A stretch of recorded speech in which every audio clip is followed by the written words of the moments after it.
Hello and welcome to success tales. जैसा कि आप सबको पता है कि एग्ज़ाम्स पास आ रहे हैं, तो इस हवाले से हमने एमसीक्यू सीरीज़ स्टार्ट की है। हम कोशिश यही करेंगे कि हर एक टॉपिक के लिए एमसीक्यू जल्दी से जल्दी लाए आप लोगों के लिए। उससे आपका क्या फ़ायदा होगा कि एक तो आपका रिवीजन भी होगा, दूसरा आपका कॉन्फिडेंस भी थोड़ा सा बूस्ट हो जाएगा, क्योंकि जितने ज़्यादा आप एमसीक्यू सॉल्व कर पाओगे उतना ज़्यादा आपका कॉन्फिडेंस लेवल ऊपर जाएगा। तो कंटिन्यूसली इनको सॉल्व करते जाइए जैसे कि करते हैं। तो हम स्टार्ट करते हैं आज की लेक्चर सीरीज़। जो आज की हमारी एमसीक्यू सीरीज़ है, हमने कंप्यूटर से कुछ एमसीक्यू लाए हैं। आप ये सॉल्व कर दीजिएगा। मैंने सीधे ही एक मेमोरी का टॉपिक उठाया है, इसका भी एक पर्पस है क्यों उठाया है यही। तो जैसे जैसे क्वेश्चंस हम आगे करते जाएंगे, मैं आपका सारा कंप्यूटर का सिलेबस जो है वो एमसीक्यू के थ्रू क्लियर करूँगा। ठीक है, तो चलते हैं आज के लेक्चर पे विदाउट वेस्टिंग टाइम। तो आज का जो पहला हमारा क्वेश्चन है वो है, यहाँ पे क्वेश्चन देख लीजिएगा, नेम द फास्टेस्ट मेमोरी। ठीक है ना, आपको फास्टेस्ट मेमोरी बताना है। इन चारों में से कौन सी मेमोरी जो है फास्टेस्ट मेमोरी है। ठीक है, तो अगर हम इन चारों में देखें तो ये एक मेमोरी जो हमारे पास फर्स्ट वन है that is cache, second is register, third one is flip flop, fourth one is RAM. इन चारों के बारे में आपने आई होप कि आपने पढ़ा होगा, क्योंकि मैं ये एक्सपेक्ट करके चल रहा हूँ कि थोड़ी आपने सारी कवर की होगी। अब हम उसका रिवाइज करेंगे थ्रू एमसीक्यूज। ठीक है, तो अगर आपको पता होगा आप मुझे कमेंट सेक्शन में पहले ही बताइएगा कि इन चार मेमोरीज में से कौन सी मेमोरी है which acts as a buffer between the CPU and RAM, कौन सी इनके बीच में होती है। ठीक है, तो आप ये बताइएगा। हम देखते हैं इसका जो सही ऑप्शन है आंसर बी, जो ऑप्शन बी है, register is the fastest memory among these three. देखिए, ये जो फ्लिप फ्लॉप है, फ्लिप फ्लॉप क्या होता है, जब हम फ्लिप फ्लॉप्स को कंबाइन करते हैं, बहुत सारे फ्लिप फ्लॉप्स को आपस में मिलाएंगे तभी तो बनता है हमारे पास रजिस्टर एक बनता है हमारे पास। ठीक है, तो जो फास्टेस्ट मेमोरी हमारे पास है वो क्या है, वो रजिस्टर ही है। ठीक, तो नेक्स्ट क्वेश्चन देखिएगा, क्वेश्चन नंबर 2 आपके स्क्रीन पे, which memory is nearest to CPU.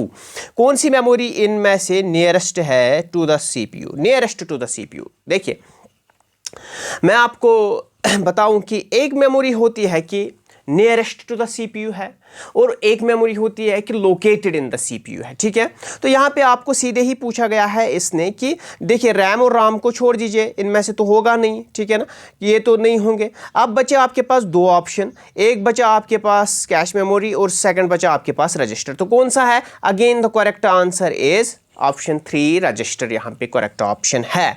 ठीक है, रजिस्टर जो है वो सबसे नज़दीक है, किसके नज़दीक है? सीपीयू के नज़दीक है। ये मेमोरी यूनिट जो है सबसे क्लोज है सीपीयू के। तो नेक्स्ट क्वेश्चन देख लीजिएगा। नेक्स्ट क्वेश्चन हमारे पास है, which among the following is permanent memory. देखिए, आसान क्वेश्चन है। इनमें से परमानेंट मेमोरी कौन सी है? क्या फर्मवेयर है? फर्मवेयर तो होगा ही नहीं। रैम जो है वी नो दैट ये वोलाटाइल होती है। अब बचे रजिस्टर और बचा रॉम। अगर हम परमानेंट मेमोरी की बात करें तो पहले ही जो इंस्ट्रक्शन सेट किए जाते हैं कंप्यूटर में, जिसके अकॉर्डिंग फंक्शंस होती है, वो पहले ही एक परमानेंटली सेट किया जाता है। कहाँ पे सेट किया जाता है? रीड ओनली मेमोरी में। सो कौन सा ऑप्शन करेक्ट है यहाँ पे? Option 1 ROM is the correct option. ठीक है ना, तो यहाँ पे ये भी याद रखिएगा। इसके साथ साथ आपके रैम जो है, रैम क्या है? टेम्पोरेरी मेमोरी है। ये आपको पता ही होगा, फिर भी रिवीजन कर रहे हैं अभी तो चीज़ें रिवाइज करते जाइएगा। ठीक, इसके बाद नेक्स्ट क्वेश्चन बहुत ही इंपॉर्टेंट क्वेश्चन है, स्टार मार्क करके रख लीजिएगा। ठीक, capacitor is used in, capacitor हम किस में यूज़ करते हैं? क्या एसडी रैम में यूज़ करते हैं, जिसको आप सिंक्रोनस डायनामिक रैम बोलते हैं, स्टैटिक रैम में यूज़ करते हैं, डायनामिक रैम में यूज़ करते हैं, एसएसडी रैम में यूज़ करते हैं, सॉलिड स्टेट डिस्क रैम में? कहाँ पे हम कैपेसिटर को यूज़ करते हैं? आपको पता होगा कि रैम जो है उसके बेसिक दो है। ठीक है ना, रैम बेसिकली दो कैटेगरीज में हम डिफाइन करते हैं। एक होती है स्टैटिक रैम और सेकंड क्या होती है? Dynamic RAM. ठीक, डायनामिक रैम। कैपेसिटर कहाँ पे यूज़ किया जाता है? चलिए करेक्ट ऑप्शन इसका देख लेंगे हम पहले। कहाँ पे यूज़ किया जाता है? डायनामिक रैम में यूज़ किया जाता है। और ये जो डायनामिक रैम है, आपने ये भी पढ़ा होगा कि डायनामिक रैम जो होती है वो स्लो होती है as compared to the static RAM. Slow क्यों होती है? क्योंकि इस कैपेसिटर को बार बार क्या करना पड़ता है? रिफ्रेश करना पड़ता है। ठीक है, तो अगर आपसे ये पूछा जाता है कि इन दो में से स्लो कौन है, तो डायनामिक रैम स्लो है। क्यों स्लो है? क्योंकि इसमें कैपेसिटर यूज होता है। कैपेसिटर के यूज होने से क्या फर्क पड़ता है? इसको बार बार कंटिन्यूअसली रिफ्रेश करना पड़ता है। और स्टैटिक रैम की अगर बात करेंगे, ये भी नोट करते जाएगा कि स्टैटिक रैम में हम ट्रांजिस्टर यूज करते हैं। क्या instead of capacitor? Transistor use करते हैं, और ट्रांजिस्टर को हमें बार बार रिफ्रेश नहीं करना पड़ता है, इसलिए वो फास्टेस्ट है as compare to the dynamic RAM.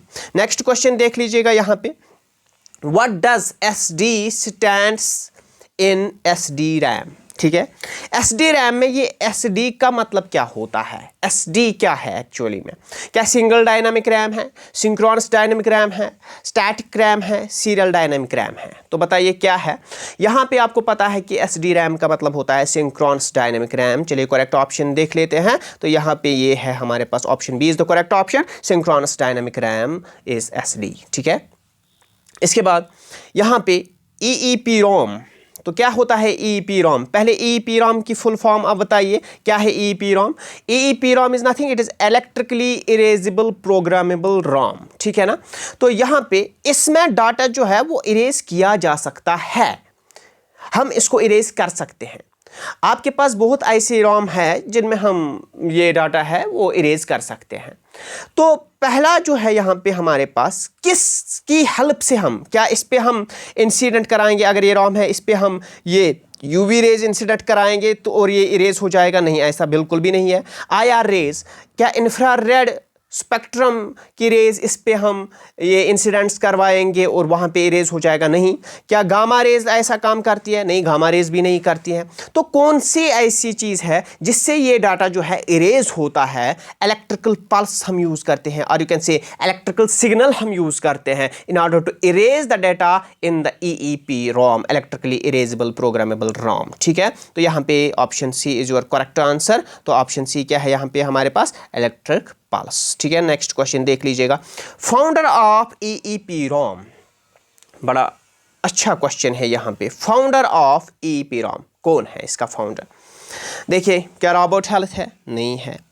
Kilby है? नहीं है। किल्बी ने IC बनाई थी टिम बर्नर्स-ली, ये तो ईमेल के साथ है। तो बचा कौन? फूजो मास्कोवा, ये है फाउंडर किसका? EEPROM का। आपके पास इसके बगैर और भी रोम है, आपके पास PROM है। ठीक है ना, यहाँ पे EEPROM का मैंने बोला, आपके पास रैम है। इन सब के फाउंडर देख लीजिएगा, इन सब के फाउंडर देख लीजिएगा।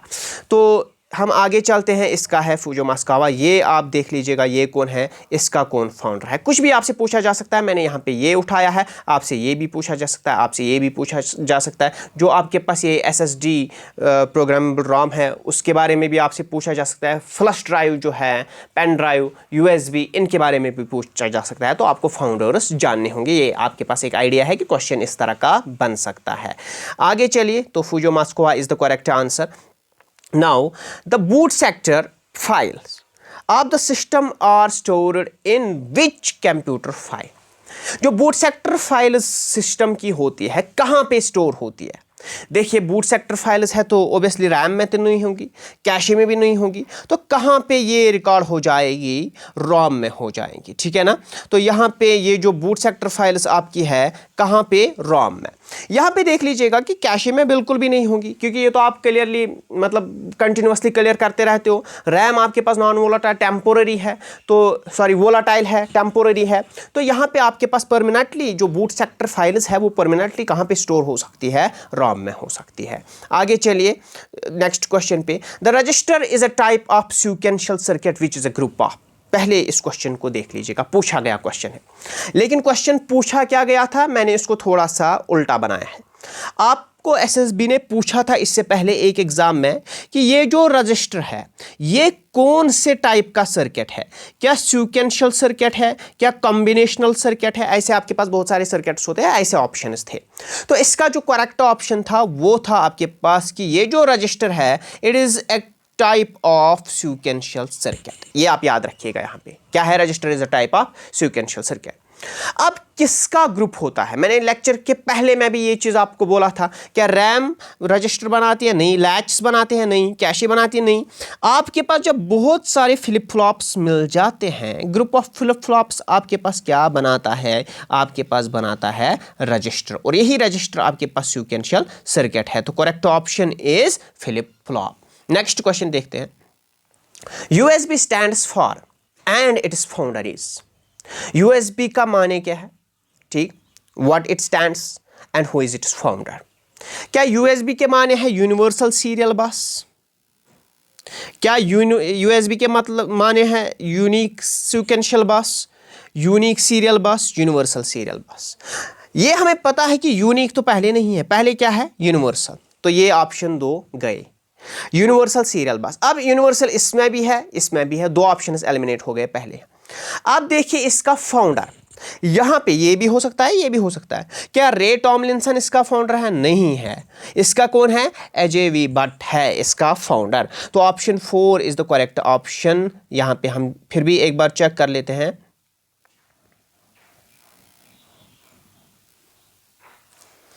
यहाँ पे देखिए, ये जो ऑप्शन 4 है, option 4 is it is correct answer. ये है universal serial bus AJV but.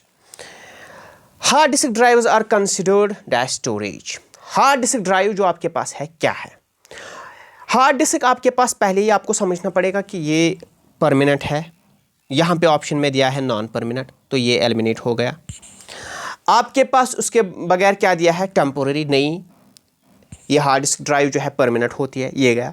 अब 2 बचे आपके पास। फ्लैश ड्राइव आपके पास सीधे ही वो पेन ड्राइव एक्स्ट्रा होती है, तो ये तो अंदर सेट ही हो गई होती है हार्ड डिस्क ड्राइव। तो ये आपके पास नॉन परमानेंट तो नहीं है, परमानेंट है। टेम्पोररी नहीं है, परमानेंट है। ठीक है, तो कौन सी? वोलाटाइल नहीं है, तो कौन सी है? नॉन वोलाटाइल मेमोरी है आपके पास। ये ऑप्शन चेक कीजिएगा, hard disk drives are considered as non volatile storage. Data storage और retention after power loss is referred to as. Sorry, इसका ऑप्शन पहले ही आ गया है, फिर भी आप देख लीजिएगा, एक बार इस क्वेश्चन को समझ लीजिएगा। डाटा स्टोरेज और retention after power loss. For example, ये आपका लैपटॉप है या कंप्यूटर है, लाइट चली गई, पावर ऑफ है, ठीक, तो ये बंद हो गया। इसके बाद जब आप इसको ऑन करते हो तो वहाँ पे जो डाटा स्टोर होता है वो वही होता है, रिटेंशन होता है उसका। कौन सा डाटा ऐसा है जो कि पावर ऑफ होने पे यहाँ से नहीं चला जाएगा, वो वहीं पे रह जाएगा? वो तो परमानेंट स्टोरेज होगी ना, तभी तो वोलाटाइल नहीं होगी।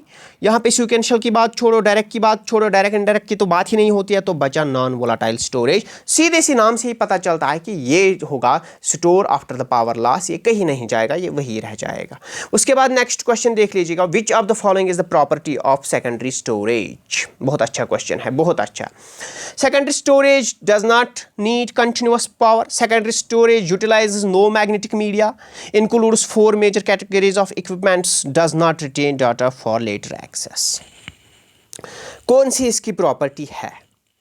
पहली बिल्कुल है, इसको कंटिन्यूअस पावर की ज़रूरत है ही नहीं, सेकेंडरी स्टोरेज है। सेकेंडरी स्टोरेज मतलब आपकी पेन ड्राइव में कुछ भी है या रोम में कुछ है, आपने बंद कर दिया, शट डाउन कर दिया, अभी 1 महीने के बाद देख लीजिए डाटा वही का वही होगा। तो पहली ही प्रॉपर्टी, बाकी को चेक ही मत कीजिए ना, does not need continuous power, तो ये सीधे ही पता चला हमें।